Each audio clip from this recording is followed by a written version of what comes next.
Yes, hello students. Welcome back to my channel Capturing Computer Science, where we are going to capture the science of computer. Today we are going to see a new concept and topic called PHP, and from today we are starting this new concept called PHP, which stands for Hypertext Preprocessor, which is also used in web development. PHP is a scripting language, and it is a server side scripting language. Server side scripting language क्यों बोलते हैं? Because this PHP का जो script हम लिखते हैं, लिखने के बाद ये एग्जीक्यूट कहाँ पर होता है? ये सर्वर साइड में होता है। ये ब्राउजर में नहीं होता, ये डायरेक्ट सर्वर साइड में होता है, और वहां से हमें प्लेन HTML डॉक्यूमेंट मिलता है हमारे ब्राउजर की तरफ। लेकिन HTML का ऐसा नहीं होता है। HTML जो कोड होता है वो लिखने के बाद हमारे ब्राउजर में ही एग्जीक्यूट होता है, जबकि PHP जो है वो सर्वर में ऑलरेडी एग्जीक्यूट होके आता है।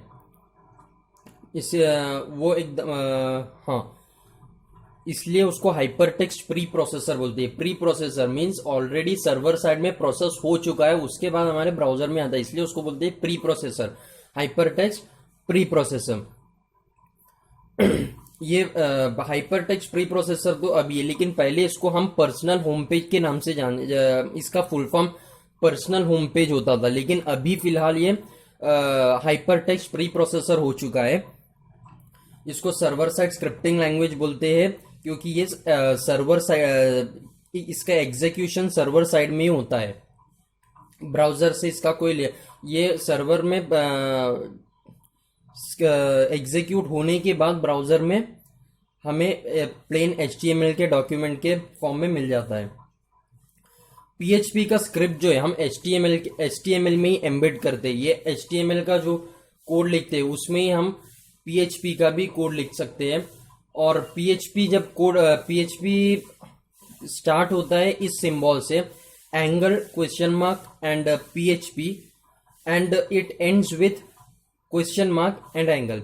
यहां से हम स्टार्ट करते हैं। जिस तरह से HTML के ओपनिंग एंड क्लोजिंग टैग्स होते हैं, ओपनिंग मीन्स इस तरह से होता था, एंड क्लोजिंग उसका एक स्लैश डालकर फिर एंगल, उस तरह से ओपनिंग एंड क्लोजिंग टैग रहता था। उसी तरह से इसका भी जब हम PHP tags PHP script start करते हैं, तो स्टार्ट करने से पहले ये एक सिंबल डालते हैं, एक सिंबल इसका मतलब जब हम ये सिंबल डालते हैं तो सर्वर मतलब जब एग्जीक्यूशन होता है, इंटरप्रेटर समझ जाता है कि हाँ, यहाँ से मेरा PHP स्क्रिप्ट स्टार्ट हो रहा है, मुझे यहीं से एग्जीक्यूशन स्टार्ट करना है। और जैसे ही उसको ये सिंबल मिल जाता है, वो समझ जाते हैं कि यहाँ पर PHP स्क्रिप्ट एंड हो चुका है,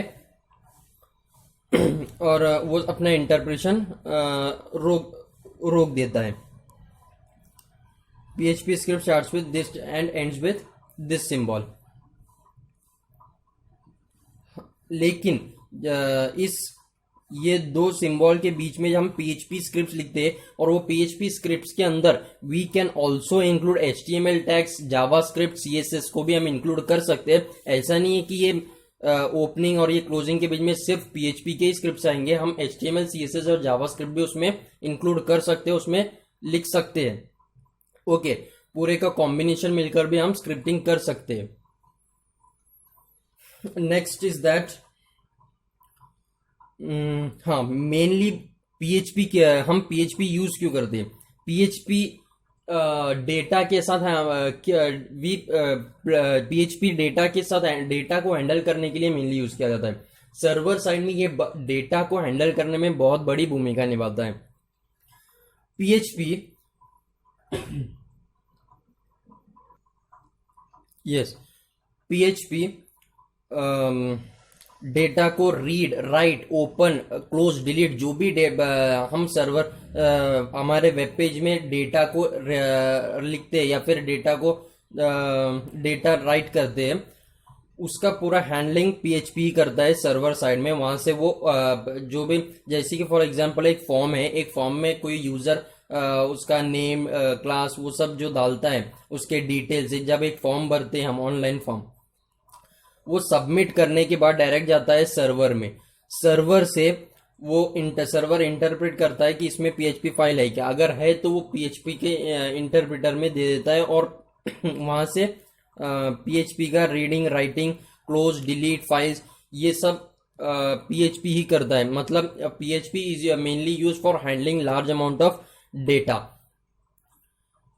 जो डेटा सर्वर में वेब पेज के थ्रू हम सर्वर में अपलोड करते हैं, उसका पूरा जो उसके साथ डेटा के साथ खेलने का काम पीएचपी करता है। ये बहुत सारा लार्ज अमाउंट ऑफ डेटा को हैंडल कर सकता है। सबमिट करने के बाद डेटा को सेव करना, उसको अगर डिलीट करना है फॉर एग्जांपल, उसको सेव करने के बाद वापस से उसको रिट्रीव करने के लिए भी पीएचपी स्क्रिप्ट्स यूज होते हैं। उसको हमेशा के लिए सेव करने के लिए, जैसे कि वेब पेज में बहुत सारा, जैसे कि फेसबुक है, उसमें लार्ज अमाउंट ऑफ डेटा है, डेटा के साथ, इसलिए इसके लिए पीएचपी यूज होता है। तो PHP is use for handling large amount of data. It can open, read, write, close and delete the files from the server. PHP data को एनक्रिप्ट भी करता है, मतलब हमारे डेटा को और सिक्योरिटी प्रोवाइड करता है, प्रोवाइड करने में मदद करता है PHP स्क्रिप्ट। हमारे डेटा को हम, जैसे कि पासवर्ड्स, फिर फॉरगॉट पासवर्ड पे हम क्लिक करते हैं, उसके बाद उसको फिर से हम नया पासवर्ड डालते हैं, ये सब PHP स्क्रिप्ट के थ्रू ही हम PHP स्क्रिप्ट की वजह से ही होता है। We can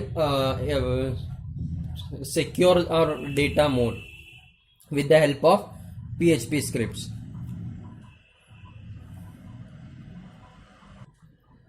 तो PHP की वजह से हम डेटा को और मोर सिक्योर कर सकते हैं, जैसे कि हम पासवर्ड डालकर सिक्योर करते हैं हमारे डेटा को, ताकि कोई उसको एक्सेस ना कर पाए हमारे बगैर, क्योंकि पासवर्ड सिर्फ हम ही को मालूम होता है और हम वो पासवर्ड किसी के सामने डिस्क्लोज नहीं करते। और जब पासवर्ड हम एंटर करते तो ही वो पेज, हमारा पर्टिकुलर पेज ओपन होता है। तो इस तरह से सिक्योर बनाता है हमारे वेब पेज को, या फिर हम कह लो हमारे डेटा को, कौन PHP स्क्रिप्ट्स की मदद से।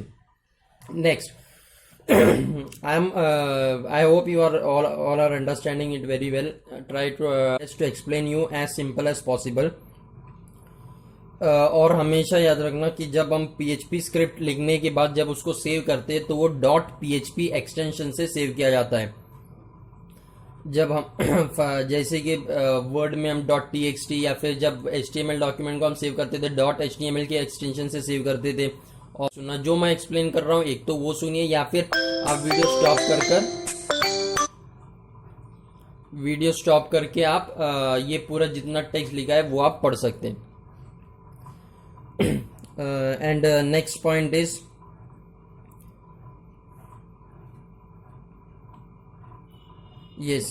हाँ, यही सब मेन थे जो PHP के बारे में बता। और एक लास्ट पॉइंट है, हम PHP को यूज़ क्यों करते हैं। PHP यूज़ करते हैं हम मेनली तो लार्ज अमाउंट ऑफ डेटा को हैंडल करने के लिए। तो वाई ओनली PHP, ऐसे क्यों अदर कोई स्क्रिप्टिंग लैंग्वेजेस नहीं है जो PHP से अच्छे हो, जो PHP के जैसे हम डेटा को सर्वर साइड में हैंडल करने के लिए यूज़ कर सकते हो। ऐसे क्या सिर्फ PHP ही है। तो why PHP, we use PHP because it can run on various platform, जैसे कि Linux operating system, Unix operating system, Macintosh operating system etcetera. मतलब most of the operating system में ये कंपैटिबल होता है, आसानी से चल सकता है। इसके लिए हम PHP यूज़ कर सकते हैं। बहुत अलग अलग ऑपरेटिंग सिस्टम इसको आराम से एग्जीक्यूट कर सकता है, उसको यूज़ कर सकता है। इसके लिए हम यूज़ करते हैं PHP। The second advantage is that it is compatible with almost all servers like Apache, IIS, etc. ये सब Apache, IIS, these are the servers, different server types है। तो ये सर्वर्स से कंपैटिबल है, आराम से उन सर्वर्स में इसको एग्जीक्यूट किया जा सकता है। जबकि कि Apache, IIS most of the servers में आराम से इसको एग्जीक्यूट कर सकते हैं। इसके लिए हम PHP यूज़ कर सकते हैं, इसके लिए हम PHP यूज़ करते हैं मोस्ट ऑफ द टाइम्स। और इट इज़ इसके PHP यूज़ करने की वजह से हमारे डेटा भी एकदम सिक्योर हो जाता है, सिक्योरिटी उसकी बढ़ जाती है। और सिक्योरिटी तो आजकल के लिए बहुत इंपॉर्टेंट है। हमारे डेटा को हम नहीं चाहते कि कोई भी हमारा डेटा एक्सेस कर सके हमारे अलावा, इसकी वजह से PHP यूज़ होता है। ये एक पिक्टोरियल रिप्रेजेंटेशन है कि किस तरह से PHP का यूज़ होता है। ये क्लाइंट है, मतलब कोई भी यूज़र कोई फॉर्म भर के जब सबमिट करता है वो जाता है सर्वर में। जैसे कि for example Apache server interpret करता है, अगर उसमें पीएचपी फाइल है तो वो पीएचपी इंटरप्रेटर के पास दे देता है एग्जीक्यूट करने के लिए। पीएचपी इंटरप्रेटर उसको इंटरप्रेट करने के बाद अगर कुछ डेटा में चेंजेस करना है, रीड राइट क्लोज जैसी ऑपरेशंस है वो परफॉर्म करना है, तो वो डेटाबेस से बड़ा डेटाबेस रहता है, उसके साथ तो उसको इंटरेक्ट करना ही पड़ता है बिकॉज डेटा में चेंजेस कर रहा है। इसके लिए सर्वर में बहुत बड़ा डेटाबेस रहता है जहाँ पर आपका डेटा स्टोर होता है, वहाँ से उसको इंटरेक्ट करता है, जो चेंजेस करना है करता है, करने के बाद वापस पीएचपी इंटरप्रेटर में आता है, फिर वो अपाचे सर्वर में सेंड कर देता है। वहाँ से जो न्यूली चेंज्ड डेटा है वो वापस यूज़र को बता देता है, जैसे कि जो भी बताने, जैसे कि your password change successfully, your application submitted successfully, ये जो डायलॉग बॉक्स ओपन होता है वो सब यहाँ से सब प्रोसेस करने के बाद सेंड करता है। I hope you understood it very well. I am trying my best to explain you as simple and easy explanation as possible. So अगर आपको कुछ सीखने को मिला हो, कुछ तो समझ में आया हो, तो please like this and subscribe this channel for next upcoming videos and support this channel capturing computer science. Thank you very much. Bye bye. Have a nice day and please wait for the next upcoming video.